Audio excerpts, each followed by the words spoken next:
Panay palakpakan ng Ginoo ang tinubdan sa tanang grasya. O special nga palakpak alang sa atong mahal nga inahan, ang Birhen sa Fatima. Kansang kapistahan atong gihinumdom karon.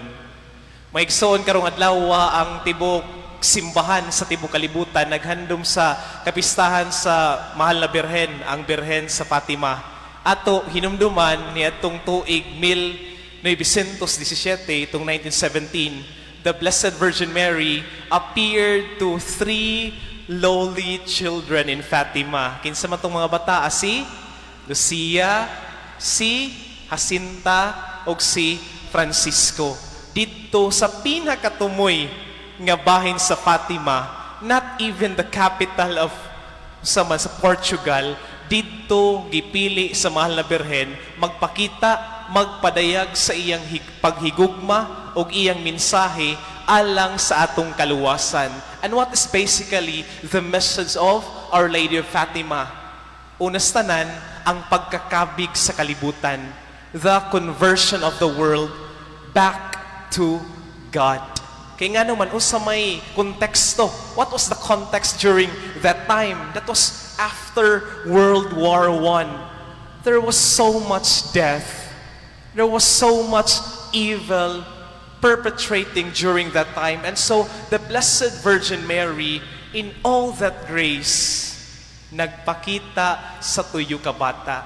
O kung sa may atong makutlo, nganong sa mga gagmay man nga bata, ato mahibawaan nga, up and down the centuries, in the history of salvation, God wants to reveal His message of love, especially through weak and feeble vessels.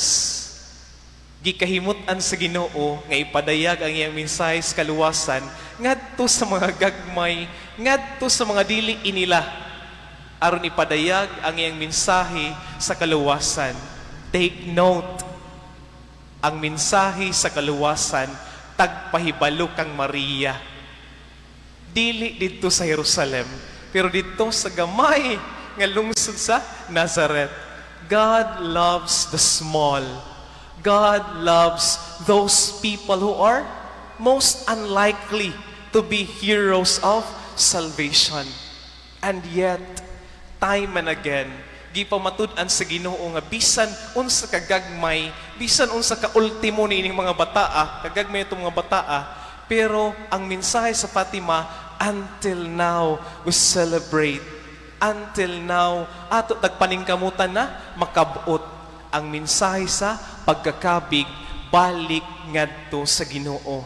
And how is the message of Fatima relevant for all of us? Mo nang pinaka-importante nga pangutana.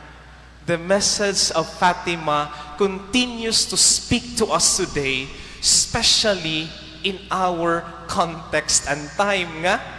If you look around, there is so much secularism. Ang kalibutan, ingon pa sa Ebanghelyo kuman, murag gitintal kita palayo sa Ginoo. Ayaw na pagsimba diha, kay mga tuyog ra kanta. Di na tamukan to simbahan. Mag-party-party ra kanta kay tonight is Friday. Bahala ng Fatima ugma. In a way, God is so merciful. God is so compassionate. And God is so understanding. And yet, the message in today's gospel, bisan pa kung magdumili kaninyo ang kalibutan, bisan pa, even if the world hates you because you are speaking the truth, because you are preaching what is true, do not slow down.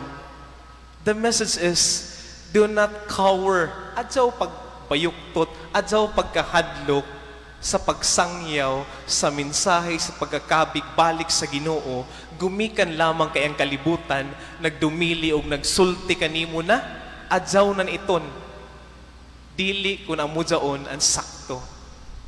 Mga igsuon, ang mensahe sa Birhen sa Fatima, nagpamatuod, nga karong panahon na, mas importante dapat o mas mahinungdanon nga ato pilion ang pagbalik sa Ginoo kaysa pagpadala sa haylo sa kalibutan. Amen. Palihog manindog.